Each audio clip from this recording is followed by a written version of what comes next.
ಎಲ್ಲರಿಗೂ ಮತ್ತೊಮ್ಮೆ ವಂಗಿರಣ ಎಜುಕೇಷನ್ ಚಾನಲ್ಗೆ ಸ್ವಾಗತ. ಇನ್ನೇನು ಕೆಲವೇ ದಿನಗಳಲ್ಲಿ ಪೊಲೀಸ್ ಪರೀಕ್ಷೆ ನಡೆಯುತ್ತೆ. ಹಾಗಾಗಿ ನಾವು ಕೊನೆಯ ತಯಾರಿಗಾಗಿ ಪ್ರಮುಖ 20 ಪ್ರಶ್ನೆಗಳ ಬಗ್ಗೆ ನಾನು ಇವತ್ತು ಒಂದು PDF ತೆಗೆದುಕೊಂಡು ಬಂದಿದ್ದೀನಿ. ನೋಡಿ, ಈ 20 ಪ್ರಶ್ನೆಗಳು ಮುಖ್ಯವಾಗಿ ಕರ್ನಾಟಕ ರಾಜ್ಯ ಪೊಲೀಸ್ ಪರೀಕ್ಷೆಯಲ್ಲಿ ಕೇಳಬಹುದಾದ ಕಾನ್ಸ್ಟೇಬಲ್ ಪರೀಕ್ಷೆಯಲ್ಲಿ ನಾವು ನಿರೀಕ್ಷೆ ಮಾಡಬಹುದಾದ ಪ್ರಮುಖ ಪ್ರಶ್ನೆಗಳ ಬಗ್ಗೆ ನಾವಿಂದ ತಿಳಿದುಕೊಳ್ಳೋಣ ಅನ್ನುವಂಥದ್ದು. ಇವೆಲ್ಲವೂ ಪ್ರಮುಖವಾಗಿ 20 ಮಾದರಿಯ MCQ ಆಗಿದ್ದಾವೆ. ನೋಡಿ, ಯಾವೆಲ್ಲ ವಿಷಯಗಳನ್ನು ಒಳಗೊಂಡಿದೆಯಪ್ಪ ಅಂತಂದರೆ ಇತಿಹಾಸ, ಸಂವಿಧಾನ, ಭೂಗೋಳ ಎಲ್ಲ ಆಯ್ಕೆಗಳ ವಿಸ್ತೃತ ವಿವರಣೆಯನ್ನು ನಾವು ಇಂದಿನ ತರಗತಿಯಲ್ಲಿ ತಿಳಿದುಕೊಳ್ಳೋಣ ಅನ್ನುವಂಥದ್ದು. ಹೆಚ್ಚು ಸಮಯ ವ್ಯರ್ಥ ಮಾಡದೆ ಮೊದಲನೇ ಪ್ರಶ್ನೆ ಕಡೆ ಹೋಗೋಣ. ಮೊದಲನೇ ಪ್ರಶ್ನೆ ಏನಿದೆ ನೋಡಿ, ವಿಜಯನಗರ ಸಾಮ್ರಾಜ್ಯದ ತುಳುವ ರಾಜವಂಶದ ಶ್ರೇಷ್ಠ ಅರಸ ಕೃಷ್ಣದೇವರಾಯ ಬರೆದ ತೆಲುಗು ಕೃತಿ ಯಾವುದು? ಜಾಂಬಾವತಿ ಕಲ್ಯಾಣ, ಆಮುಕ್ತ ಮೌಲ್ಯದ, ಉಷಾ ಪರಿಣಮ್, ಕವಿರಾಜ ಮಾರ್ಗ. ಇದಕ್ಕೆ ಸರಿಯಾಗಿರುವ ಒಂದು ಉತ್ತರ ಯಾವುದಪ್ಪ ಅಂದರೆ ಆಮುಕ್ತ ಮೌಲ್ಯದ. ಇದು ತೆಲುಗು ಭಾಷೆಯಲ್ಲಿ ರಚನೆ ಮಾಡಿರುವಂತಹ ಪ್ರಮುಖ ಕೃತಿಯಾಗಿದೆ. ನೋಡಿ, ಉಳಿದ ಒಂದು 3 ಆಪ್ಷನ್ಸ್ಗಳ ವಿವರಣೆ. ಜಾಂಬಾವತಿ ಕಲ್ಯಾಣಂ ಎನ್ನುವಂಥದ್ದು ಶ್ರೀಕೃಷ್ಣ ದೇವರಾಯ ಬರೆದಂಥ ಪ್ರಸಿದ್ಧ ಸಂಸ್ಕೃತ ನಾಟಕ ಆಗಿದೆ. ಉಷಾ ಪರಿಣಮ್ ಎನ್ನುವಂಥದ್ದು ಕೂಡ ಇದು ಸಂಸ್ಕೃತ ಭಾಷೆಯಲ್ಲಿ ರಚನೆಯಾಗಿರುವಂತಹ ಕೃತಿ. ಕವಿರಾಜ ಮಾರ್ಗ ಕನ್ನಡದ ಮೊಟ್ಟ ಮೊದಲ ಲಭ್ಯ ಸಾಹಿತ್ಯ ಕೃತಿ ಅನ್ನುವಂಥ. ಇದನ್ನು ರಚನೆ ಮಾಡಿದಂಥವರು ಶ್ರೀ ವಿಜಯ ಆಗಿದ್ದಾರೆ ಅನ್ನುವಂಥದ್ದು. ರಾಷ್ಟ್ರಕೂಟರ ನೃಪತುಂಗನ ಆಸ್ಥಾನದಲ್ಲಿ ಬರುವಂಥ ಶ್ರೀ ವಿಜಯ. ಇದು ಕೂಡ ಕೇಳುವಂತಹ ಒಂದು ಚಾನ್ಸಸ್ ಇದೆ ನೋಡಿ. ನೆಕ್ಸ್ಟ್ ಎರಡನೇ ಪ್ರಶ್ನೆ, ಕರ್ನಾಟಕದಲ್ಲಿ ಉಪ್ಪಿನ ಸತ್ಯಾಗ್ರಹ ನಡೆದ ಪ್ರಸಿದ್ಧ ಸ್ಥಳ ಯಾವುದು? ಈಸೂರು, ಅಂಕೋಲ, ಶಿವಪುರ, ವಿದುರಾಶ್ವತ್ಥ ಅನ್ನುವಂಥದ್ದು. ಇದಕ್ಕೆ ಸರಿಯಾಗಿರುವ ಒಂದು ಉತ್ತರ ಯಾವುದಪ್ಪ ಅಂದರೆ ಆಪ್ಷನ್ಸ್ ಬಿ, ಅಂಕೋಲದಲ್ಲಿ ಏನಾಯಿತು, ಕರ್ನಾಟಕದಲ್ಲಿ ಉಪ್ಪಿನ ಸತ್ಯಾಗ್ರಹ ನಡೆದಿರುವಂಥ ಒಂದು ಸ್ಥಳವಾಗಿದೆ. ನೋಡಿ, ಇದರ ಒಂದು ವಿವರಣೆ ನೋಡೋಣ. ಈಸೂರು ಅನ್ನುವಂಥದ್ದು 1942ರ ಭಾರತ ಬಿಟ್ಟು ತೊಲಗಿ ಚಳವಳಿಯಲ್ಲಿ ಸ್ವತಂತ್ರ ಸರ್ಕಾರ ಘೋಷಿಸಿಕೊಂಡು ಹೋರಾಡಿದಂಥ ಶಿವಮೊಗ್ಗದ ಗ್ರಾಮ ಆಗಿದೆ ಅನ್ನುವಂಥ. ಇದಕ್ಕೆ ಸಂಬಂಧಪಟ್ಟ ಹಾಗೆ ಪ್ರಶ್ನೆ ಈ ರೀತಿ ಕೂಡ ಕೇಳ್ಬೋದು, ಸ್ವತಂತ್ರವನ್ನು ಘೋಷಿಸಿಕೊಂಡಂಥ ಕರ್ನಾಟಕದ ಮೊಟ್ಟ ಮೊದಲ ಹಳ್ಳಿ ಯಾವುದಂದರೆ ಅದು ಈಸೂರು ಆಗಿದೆ. ನೋಡಿ, ಅಂಕೋಲದಲ್ಲಿ MP ನಾಡಕರ್ಣಿ ನೇತೃತ್ವದಲ್ಲಿ ಉಪ್ಪಿನ ಸತ್ಯಾಗ್ರಹ ನಡೆದಿರುವಂಥದ್ದು. ಇದನ್ನು ಕರ್ನಾಟಕದ ಬಾರ್ಡೋಲಿ ಅಂತೇಳಿ ಕರೀತಾರೆ. ನೋಡಿ, ಕರ್ನಾಟಕದ ಬಾರ್ಡೋಲಿ ಎಂದು ಪ್ರಸಿದ್ಧವಾದಂಥ ಸ್ಥಳ ಯಾವುದು ಅಂದರೆ ಅದು ಅಂಕೋಲ. 1938ರಲ್ಲಿ ಮಂಡ್ಯ ಜಿಲ್ಲೆಯ ಶಿವಪುರದಲ್ಲಿ ಧ್ವಜ ಸತ್ಯಾಗ್ರಹ ಎನ್ನುವಂಥ ಒಂದು ಹೋರಾಟ ಚಳವಳಿಯನ್ನು ನಡೆಯಿತು ಅನ್ನುವಂಥದ್ದು. ವಿದುರಾಶ್ವತ್ಥ ಇದು ಗೌರಿಬಿದನೂರಿನಲ್ಲಿ ಬರುವಂಥದ್ದು. ನೋಡಿ, ಚಿಕ್ಕಬಳ್ಳಾಪುರ ಜಿಲ್ಲೆಯಲ್ಲಿ ಬರುತ್ತೆ.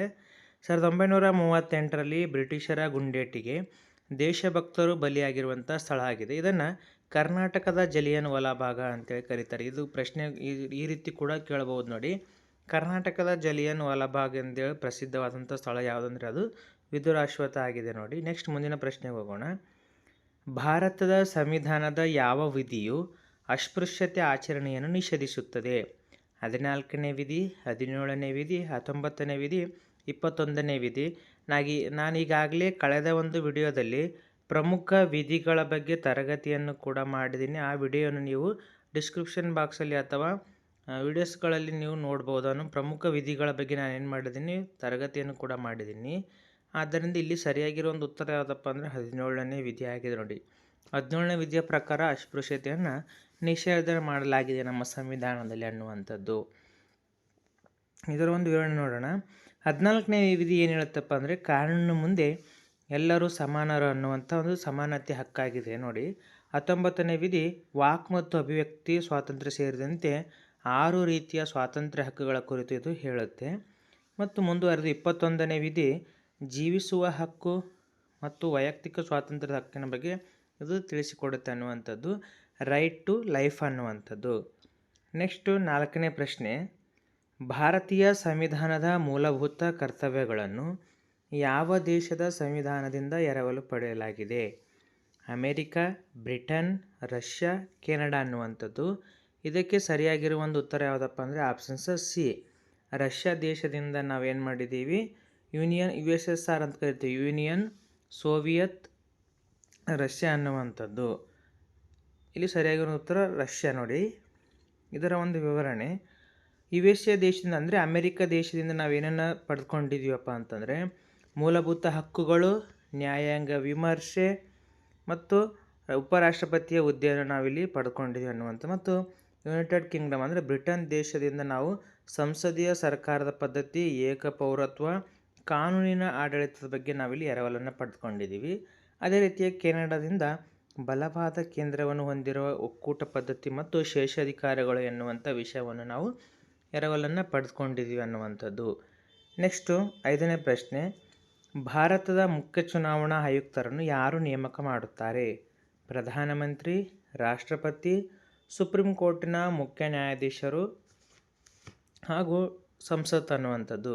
ಇದಕ್ಕೆ ಸರಿಯಾಗಿರೋ ಒಂದು ಉತ್ತರ ಯಾವುದಪ್ಪ ಅಂದರೆ ಆಪ್ಷನ್ಸ್ ಬಿ ಇಲ್ಲಿ ಸರಿಯಾಗಿರೋ ಒಂದು ಉತ್ತರ. ಇವರು ಏನು ಮಾಡ್ತಾರೆ, ರಾಷ್ಟ್ರಪತಿಯವರು ಮುಖ್ಯ ಚುನಾವಣಾ ಆಯುಕ್ತರನ್ನು ಇಲ್ಲಿ ನೇಮಕ ಮಾಡ್ತಾರೆ ಅನ್ನುವಂಥದ್ದು. ವಿವರಣೆ ನೋಡೋಣ. ರಾಷ್ಟ್ರಪತಿಯವರು 324ನೇ ವಿಧಿಯಂತೆ ಮುಖ್ಯ ಚುನಾವಣಾ ಆಯುಕ್ತರನ್ನು ನೇಮಕ ಮಾಡ್ತಿದ್ದು ಇಂಪಾರ್ಟೆಂಟ್ ಆಗಿರುವಂಥದ್ದು. ನೋಡಿರಿ, 324ನೇ ವಿಧಿ ಏನು ಹೇಳುತ್ತಪ್ಪ ಅಂತಂದರೆ ಅದು ಮುಖ್ಯ ಚುನಾವಣಾ ಆಯುಕ್ತರ ಒಂದು ಹುದ್ದೆಯ ಕುರಿತು ತಿಳಿಸಿಕೊಡುತ್ತೆ ಅನ್ನುವಂಥದ್ದು. ಅದರ ಜೊತೆಗೆ ಕಂಟ್ರೋಲ್ ಆ್ಯಂಡ್ ಆಡಿಟರ್ ಜನರಲ್, ಅದೇ ರೀತಿಯಾಗಿ UPSC ಅಧ್ಯಕ್ಷರನ್ನು ಕೂಡ ಇವರು ನೇಮಕವನ್ನು ಮಾಡ್ತಾರೆ. CAG ಒಂದು ವಿಧಿ ಯಾವುದಪ್ಪ ಅಂದರೆ 148ನೇ ವಿಧಿ. ಮತ್ತು ರಾಷ್ಟ್ರಪತಿಗಳಿಗೆ ಪ್ರಮಾಣ ವಚನವನ್ನು ಬೋಧಿಸುವವರು ಯಾರಪ್ಪ ಅಂದರೆ ಸುಪ್ರೀಂ ಕೋರ್ಟಿನ ಮುಖ್ಯ ನ್ಯಾಯಮೂರ್ತಿ ಅವರು ಏನು ಮಾಡ್ತಾರೆ, ರಾಷ್ಟ್ರಪತಿಯವರಿಗೆ ಪ್ರಮಾಣ ವಚನವನ್ನು ಬೋಧಿಸ್ತಾರೆ. ಈ ಪ್ರಶ್ನೆ ಇಲ್ಲಿ ಯಾವ ರೀತಿ ಕೇಳ್ಬೋದಪ್ಪ ಅಂದರೆ ರಾಷ್ಟ್ರಪತಿಯವರಿಗೆ ಪ್ರಮಾಣ ವಚನ ಬೋಧಿಸುವವರು ಯಾರು ಅಂತ. ಇದಕ್ಕೆ ಸರಿಯಾಗಿರೋ ಉತ್ತರ ಸುಪ್ರೀಂ ಕೋರ್ಟಿನ ಮುಖ್ಯ ನ್ಯಾಯಮೂರ್ತಿಯವರು, ಚೀಫ್ ಜಸ್ಟಿಸ್ ಆಫ್ ಅಂತ ಹೇಳ್ತೀವಿ ನಾವು, ಹೌದಾ, ಇಂಡಿಯಾ. ನೆಕ್ಸ್ಟು, ಕೃಷ್ಣಾ ನದಿಯ ಪ್ರಮುಖ ಉಪನದಿ ಯಾವುದು? ತುಂಗಭದ್ರಾ, ಶರಾವತಿ, ಕಾವೇರಿ, ಹೇಮಾವತಿ ಅನ್ನುವಂಥದ್ದು. ಇಲ್ಲಿ ಸರಿಯಾಗಿರೋ ಒಂದು ಉತ್ತರ ಯಾವುದಪ್ಪ ಅಂದರೆ ಆಪ್ಷನ್ಸ ಎ ಇಲ್ಲಿ ಸರಿಯಾಗಿರುವಂಥದ್ದು. ತುಂಗಭದ್ರಾ ನದಿ ಏನಾಗಿದೆ, ಕೃಷ್ಣಾ ನದಿಯ ಒಂದು ಪ್ರಮುಖ ಉಪನದಿಯಾಗಿದೆ. ಕಾವೇರಿ ನದಿ ಎಲ್ಲಿ ಹುಟ್ಟುತ್ತಪ್ಪ ಅಂದರೆ ತಲಕಾವೇರಿಯಲ್ಲಿ ಉಗಮವಾಗುವ ದಕ್ಷಿಣ ಭಾರತದ ಪ್ರಮುಖ ಜೀವನದಿ ಕಾವೇರಿಯಾಗಿದೆ.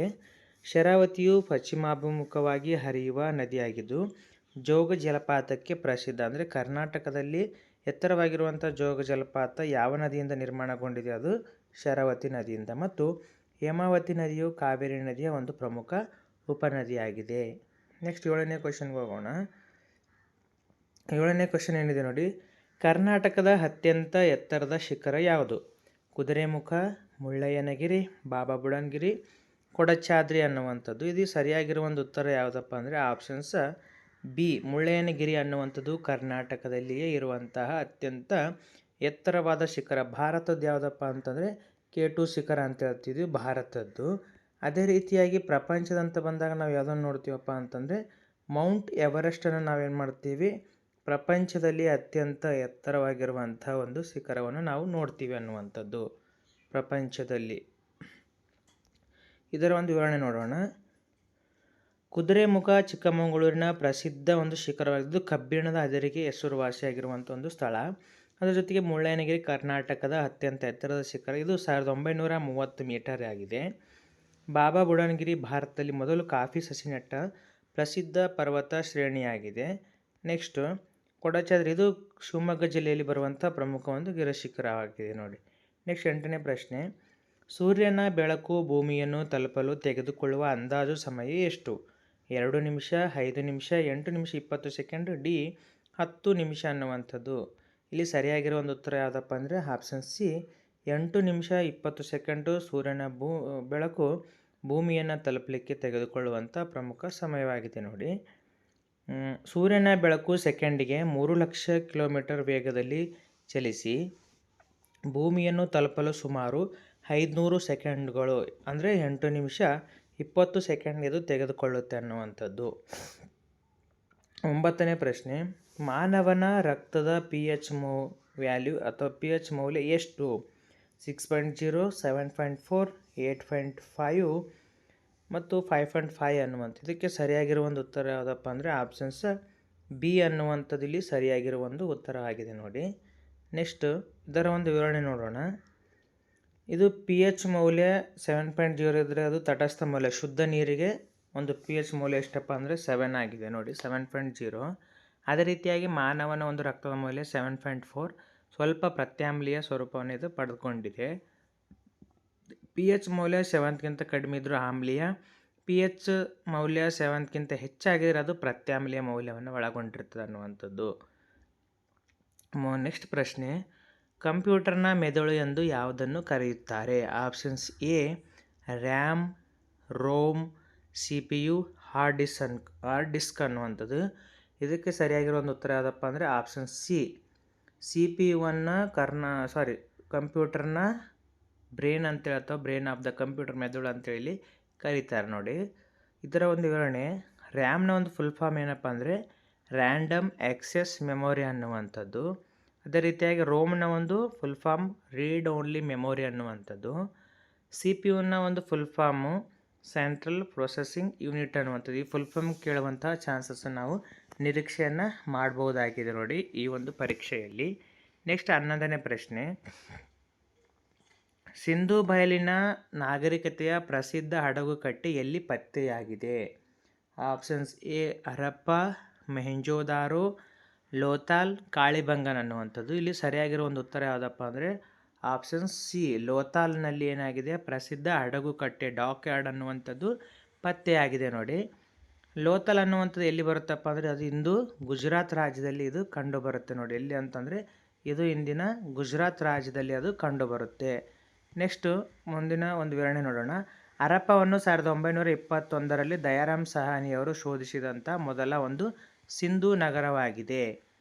ಮೊಹೆಂಜೊದಾರ ಇದನ್ನು ಸತ್ತವರ ದಿಬ್ಬ ಎನ್ನುವಂಥ ಅರ್ಥವನ್ನು ಇದು ಕೊಡುತ್ತೆ ನೋಡಿ. ಇಲ್ಲಿ ಗ್ರೇಟ್ ಸ್ನಾನಘಟ್ಟ ಅಂತಂದ್ರೆ ಗ್ರೇಟ್ ಬಾತ್, ಮೊಹೆಂಜೊದಾರದಲ್ಲಿ ಸ್ನಾನದ ಕೊಳ ಪತ್ತೆ ಆಗಿದೆ ಅನ್ನುವಂಥದ್ದು. ಸ್ನಾನದ ಕೊಳ ಎಲ್ಲಿ ಪತ್ತೆ ಆಗಿದೆ ಅಂದರೆ ಅದು ಮೊಹೆಂಜೊದಾರದಲ್ಲಿ ಪತ್ತೆಯಾಗಿದೆ. ಗುಜರಾತ್ನಲ್ಲಿ ಲೋಥಲ್ ಅನ್ನುವಂಥದ್ದು ಹಡಗುಕಟ್ಟೆ ಸ್ಥಳವನ್ನು ನಾವು ನೋಡ್ತೀವಿ. ಕಾಳಿಬಂಗನ್ ಎನ್ನುವಂಥದ್ದು ರಾಜಸ್ಥಾನದಲ್ಲಿದ್ದು ಉಳುಮೆ ಮಾಡಿದ ಹೊಲದ ಕುರುಹುಗಳು ಸಿಕ್ಕಂಥ ಸ್ಥಳವಾಗಿದೆ. ಇಲ್ಲಿ ಏನಾಗಿದೆಯಪ್ಪ ಅಂದರೆ ಕೃಷಿಯ ಭೂಮಿ ನಮಗೆ ಎಲ್ಲಿ ಪತ್ತೆ ಆಗಿದೆ ಅಂದರೆ ಅದು ಕಾಳಿಬಂಗನ್ನಲ್ಲಿ ಪತ್ತೆಯಾಗಿದೆ ನೋಡಿ. ನೆಕ್ಸ್ಟ್ 12ನೇ ಪ್ರಶ್ನೆ, ರಾಷ್ಟ್ರೀಯ ಪಂಚಾಯತ್ ರಾಜ್ ದಿನವನ್ನು ಪ್ರತಿ ವರ್ಷ ಎಂದು ಆಚರಿಸಲಾಗುತ್ತದೆ? ಜನವರಿ 26, ಏಪ್ರಿಲ್ 24, ಆಗಸ್ಟ್ 15, ಅಕ್ಟೋಬರ್ 2ರಂದು. ಇದಕ್ಕೆ ಸರಿಯಾಗಿರೋ ಒಂದು ಉತ್ತರ ಯಾವುದಪ್ಪ ಅಂದರೆ ಏಪ್ರಿಲ್ 24ರಂದು ಪ್ರತಿ ವರ್ಷ ರಾಷ್ಟ್ರೀಯ ಪಂಚಾಯತ್ ರಾಜ್ ದಿನವನ್ನಾಗಿ ಆಚರಿಸಲಾಗುತ್ತೆ. ಇದರ ಒಂದು ವಿವರಣೆ ನೋಡಿ. ಜನವರಿ 26ರನ್ನು ಪ್ರತಿ ವರ್ಷ ಗಣರಾಜ್ಯ ದಿನವನ್ನಾಗಿ ಆಚರಿಸುತ್ತೇವೆ. ಏಪ್ರಿಲ್ 24, 1993ರಲ್ಲಿ ಏಪ್ರಿಲ್ 24ರಂದು 73ನೇ ತಿದ್ದುಪಡಿಯ ಮೂಲಕ ಪಂಚಾಯತ್ ರಾಜ್ ಅನ್ನುವಂಥದ್ದು ಜಾರಿಗೆಯನ್ನು ತರಲಾಯಿತು ಅನ್ನುವಂಥದ್ದು. 3 ಹಂತದ ಪಂಚಾಯತ್ ವ್ಯವಸ್ಥೆಯನ್ನು ಜಾರಿಗೆ ತರಲಾಯಿತು. ಮೊಟ್ಟ ಮೊದಲ ಬಾರಿಗೆ ರಾಜಸ್ಥಾನದ ನಾಗೂರ್ ಎನ್ನುವಂಥ ಒಂದು ಊರಿನಲ್ಲಿ ಮೊಟ್ಟ ಮೊದಲ ಪಂಚಾಯತ್ ಸ್ಥಾಪನೆ ಆಯಿತು. ಅಕ್ಟೋಬರ್ 2ರಂದು ಅಹಿಂಸಾ ದಿನ ಅಂದರೆ ಗಾಂಧಿ ಜಯಂತಿಯನ್ನು ಅಹಿಂಸಾ ದಿನವನ್ನಾಗಿ ಆಚರಿಸ್ತೀವಿ ನೋಡಿ. ನೆಕ್ಸ್ಟ್ 13ನೇ ಪ್ರಶ್ನೆ, ದ್ಯುತಿ ಸಂಶ್ಲೇಷಣೆ ಕ್ರಿಯೆಯ ಸಮಯದಲ್ಲಿ ಸಸ್ಯಗಳು ಯಾವ ಅನಿಲವನ್ನು ಹೊರಗೆಡುತ್ತವೆ? ಕಾರ್ಬನ್ ಡೈಆಕ್ಸೈಡ್, ಆಮ್ಲಜನಕ, ನೈಟ್ರೋಜನ್, ಹೈಡ್ರೋಜನ್ ಅನ್ನುವಂಥದ್ದು. ಇದಕ್ಕೆ ಸರಿಯಾಗಿರುವ ಒಂದು ಉತ್ತರ ಯಾವುದಪ್ಪ ಅಂತಂದರೆ ಆಪ್ಷನ್ಸ್ ಬಿ, ಆಮ್ಲಜನಕವನ್ನು ಹೊರಗೆ ಬಿಡುತ್ತವೆ ಅನ್ನುವಂಥದ್ದು. ಇದರ ಒಂದು ವಿವರಣೆ ನೋಡಿ. ಕಾರ್ಬನ್ ಡೈಆಕ್ಸೈಡ್ ಸಸ್ಯಗಳು ಆಹಾರ ತಯಾರಿಸಲು ಬಳಸಿಕೊಳ್ಳುವಂಥ ಅನಿಲ, ಅಂದರೆ ತಾವು ತೆಗೆದುಕೊಳ್ಳೋದು ಕಾರ್ಬನ್ ಡೈಆಕ್ಸೈಡ್, ಬಿಡುಗಡೆ ಮಾಡುವಂಥದ್ದು ಆಮ್ಲಜನಕ. ದ್ಯುತಿ ಸಂಶ್ಲೇಷಣೆ ಉಪ ಉತ್ಪನ್ನವಾಗಿ ವಾತಾವರಣಕ್ಕೆ ಬಿಡುಗಡೆಯನ್ನು ಮಾಡ್ತವೆ ನೋಡಿ. ನೆಕ್ಸ್ಟ್ 14ನೇ ಪ್ರಶ್ನೆ, ಬಾಕ್ಸೈಟ್ ಯಾವುದರ ಪ್ರಮುಖ ಅದಿರು ಆಗಿದೆ? ಆಪ್ಷನ್ಸ್ ಎ ಕಬ್ಬಿಣ, ತಾಮ್ರ, ಅಲ್ಯೂಮಿನಿಯಂ, ಚಿನ್ನ ಅನ್ನುವಂಥದ್ದು. ಇದಕ್ಕೆ ಸರಿಯಾದ ಉತ್ತರ ಯಾವುದಪ್ಪ ಅಂದರೆ ಆಪ್ಷನ್ ಸಿ, ಅಲ್ಯೂಮಿನಿಯಂನ ಪ್ರಮುಖ ಅದಿರು ಯಾವುದಪ್ಪ ಅಂದರೆ ಇಲ್ಲಿ ಬಾಕ್ಸೈಟ್ ಆಗಿದೆ ನೋಡಿ. ಇದರ ಒಂದು ವಿವರಣೆ, ಕಬ್ಬಿಣದಲ್ಲಿ ಬರುವಂಥ ಪ್ರಮುಖ ಅದಿರುಗಳು ಯಾವಪ್ಪ ಅಂದರೆ ಕಬ್ಬಿಣದ ಅದಿರುಗಳಲ್ಲಿ ಹೆಮಟೈಟ್, ಮ್ಯಾಗ್ನೆಟೈಟ್ ಅನ್ನು ನೋಡ್ತೀವಿ. ತಾಮ್ರದ ಪ್ರಮುಖ ಅದಿರುಗಳು ಯಾವಪ್ಪ ಅಂತಂದರೆ ಕಾಪರ್ ಪೈರೈಟ್ಸ್ ಅನ್ನುವಂಥದ್ದು. ಬಾಕ್ಸೈಟ್ ಮತ್ತು ಕ್ರಯಲೈಟ್ ಅನ್ನುವಂಥದ್ದು ಅಲ್ಯೂಮಿನಿಯಂನ ಪ್ರಮುಖ ಅದಿರುಗಳಾಗಿವೆ. ನೆಕ್ಸ್ಟ್ ಮುಂದಿನ ಪ್ರಶ್ನೆಗೆ ಹೋಗೋಣ. 15ನೇ ಪ್ರಶ್ನೆ ಏನಿದೆ ನೋಡಿ. ಕರ್ನಾಟಕದ ಪ್ರಥಮ ಮುಖ್ಯಮಂತ್ರಿ ಯಾರು? K C. Reddy, Kengal Hanumanthaiah, S. Nijalingappa, D. Devaraja Urs ಅನ್ನುವಂಥದ್ದು. ಇಲ್ಲಿ ಸರಿಯಾಗಿರೋ ಒಂದು ಉತ್ತರ ಯಾವುದಪ್ಪ ಅಂದರೆ ಕೆ.ಸಿ. ರೆಡ್ಡಿ ಆಗಿದ್ದಾರೆ ನೋಡಿ. ಇದರ ಒಂದು ವಿವರಣೆ, ಕೆ.ಸಿ. ರೆಡ್ಡಿ ಅವರು ಮೈಸೂರು ರಾಜ್ಯದ ಮೊಟ್ಟ ಮೊದಲ ಮುಖ್ಯಮಂತ್ರಿಗಳಾಗಿದ್ದಾರೆ. ಕೆಂಗಲ್ ಹನುಮಂತಯ್ಯವರು ವಿಧಾನಸೌಧವನ್ನು ನಿರ್ಮಿಸಿದಂತಹ ಪ್ರಸಿದ್ಧ ಮುಖ್ಯಮಂತ್ರಿ. ಈಗಿರುವಂಥ ವಿಧಾನಸೌಧವನ್ನು ಯಾರು ನಿರ್ಮಿಸಿದ್ರಪ್ಪ ಅಂದರೆ ಕೆಂಗಲ್ ಹನುಮಂತಯ್ಯನವರು. 1956ರ ಏಕೀಕೃತ ಮೈಸೂರು ರಾಜ್ಯದ ಮೊಟ್ಟ ಮೊದಲ ಮುಖ್ಯಮಂತ್ರಿ ಅಂದರೆ ಅವರು ಎಸ್. ನಿಜಲಿಂಗಪ್ಪನವರು. 1923ರಲ್ಲಿ ಮೈಸೂರು ರಾಜ್ಯವನ್ನು ಕರ್ನಾಟಕ ಅಂತೇಳಿ ಮರುನಾಮಕರಣ ಮಾಡಿದಾಗಿದ್ದಂಥ ಮುಖ್ಯಮಂತ್ರಿಗಳು ಡಿ. ದೇವರಾಜ್ ಅರಸೋರವರು. ಇಲ್ಲಿ ಈ ರೀತಿಯಾಗಿ ಪ್ರಶ್ನೆಗಳನ್ನು ಕೇಳ್ತಾರೆ ನೋಡಿ. 1973ರಲ್ಲಿ ಕರ್ನಾಟಕವೆಂದು ನಾಮಕರಣ ಮಾಡಿದಾಗ ಇದ್ದಂಥ ಮುಖ್ಯಮಂತ್ರಿಗಳು ಯಾರು ಅಥವಾ ಏಕೀಕೃತ ಮೈಸೂರು ರಾಜ್ಯದ ಮೊದಲ ಮುಖ್ಯಮಂತ್ರಿ ಯಾರು? ಈ ವಿವರಣೆಯಲ್ಲಿ ಕೂಡ ಪ್ರಶ್ನೆಗಳು ಕೇಳುವಂತಹ ಚಾನ್ಸಸ್ ಇದೆ ನೋಡಿ. ನೆಕ್ಸ್ಟ್ 16ನೇ ಪ್ರಶ್ನೆ, ಚಿಪ್ಕೋ ಚಳವಳಿ ಯಾವುದರ ಸಂರಕ್ಷಣೆಗೆ ಸಂಬಂಧಿಸಿದೆ? ನದಿಗಳು, ಮರಗಳು, ವನ್ಯಜೀವಿಗಳು, ವಾಯು ಮಾಲಿನ್ಯ. ಇಲ್ಲಿ ಸರಿಯಾಗಿರೋ ಒಂದು ಉತ್ತರ ಯಾವುದಪ್ಪ ಅಂತಂದರೆ ಮರಗಳು ಅಥವಾ ಅರಣ್ಯದ ಒಂದು ಸಂರಕ್ಷಣೆಗಾಗಿ ಈ ಒಂದು ಚಳವಳಿಯಲ್ಲಿ ಹುಟ್ಟಿಕೊಂಡಿತ್ತು ಅನ್ನುವಂಥದ್ದು. ಇದರ ಒಂದು ವಿವರಣೆ 1970ರ ದಶಕದಲ್ಲಿ ಸುಂದರ್ಲಾಲ್ ಬಹುಗುಣ ಅವರ ನೇತೃತ್ವದಲ್ಲಿ ಮರಗಳನ್ನು ತಬ್ಬಿಕೊಂಡು ಅರಣ್ಯ ನಾಶ ನಡೆಯುವ ಚಳವಳಿ ನಡೆಯಿತು. ಕರ್ನಾಟಕದಲ್ಲಿ ಇದನ್ನು ಹಪ್ಪಿಕೋ ಚಳವಳಿ ಎನ್ನಲಾಗುತ್ತಿದೆ. ಅಂದರೆ ಸುಂದರ್ಲಾಲ್ ಬಹುಗುಣ ಅವರ ನೇತೃತ್ವದಲ್ಲಿ ಈ ಒಂದು ಚಳವಳಿಯನ್ನು ನಡ್ಕೊಂಡ್ರು. ಇಲ್ಲಿ ಪ್ರಶ್ನೆ ಯಾವ ರೀತಿ ಕೇಳ್ಬೋದಪ್ಪ ಅಂದರೆ ಚಿಪ್ಕೋ ಚಳವಳಿಯ ಸಾರಥ್ಯ ಯಾರು ವಹಿಸ್ಕೊಂಡಿದ್ರು ಅನ್ನುವಂಥದ್ದು, ಅಥವಾ ಚಿಪ್ಕೋ ಚಳವಳಿಯ ನಾಯಕರು ಯಾರಾಗಿದ್ದರು, ಈ ರೀತಿಯಂಥ ಪ್ರಶ್ನೆಗಳನ್ನು ಕೂಡ ಕೇಳುವಂಥ ಚಾನ್ಸಸ್ ಇದೆ ನೋಡಿ. ಯಾರಪ್ಪ ಅಂದರೆ ಅವರು ಸುಂದರ್ಲಾಲ್ ಬಹುಗುಣರವರು. ನೆಕ್ಸ್ಟ್ 17ನೇ ಪ್ರಶ್ನೆ, ವಿಶ್ವಸಂಸ್ಥೆಯ ಕೇಂದ್ರ ಕಚೇರಿ ಎಲ್ಲಿದೆ? ಜಿನೀವಾ, ಪ್ಯಾರಿಸ್, ನ್ಯೂಯಾರ್ಕ್, ಲಂಡನ್ ಅನ್ನುವಂಥದ್ದು. ನಾನು ಈಗಾಗಲೇ ಇದರ ಒಂದು ಅಂತಾರಾಷ್ಟ್ರೀಯ ಪ್ರಮುಖ ಸಂಸ್ಥೆಗಳ ಬಗ್ಗೆ ಕೂಡ ನಾನು ಆಲ್ರೆಡಿ ಕ್ಲಾಸನ್ನು ಮಾಡಿ ವಿಡಿಯೋಗಳನ್ನು ಮಾಡಿ ಬಿಟ್ಟಿದ್ದೀನಿ, ಹೌದಾ? ಆ ವಿಡಿಯೋದಲ್ಲಿ ನೀವು ಪ್ರಪಂಚದ ಪ್ರಮುಖ ಅಂತಾರಾಷ್ಟ್ರೀಯ ಸಂಸ್ಥೆಗಳು, ಅದರ ಕಚೇರಿ ಮತ್ತು ಹಾಗೂ ಈಗಿನ ಮುಖ್ಯಸ್ಥರ ಬಗ್ಗೆಯೂ ಕೂಡ ನಾನು ಏನು ಮಾಡಿದ್ದೀನಿ, ವಿಡಿಯೋ ಮಾಡಿದ್ದೀನಿ. ಬೇಕಾದವರು ನೀವು ಅಲ್ಲಿ ನೋಡ್ಬೋದು ವಿಡಿಯೋದಲ್ಲಿ.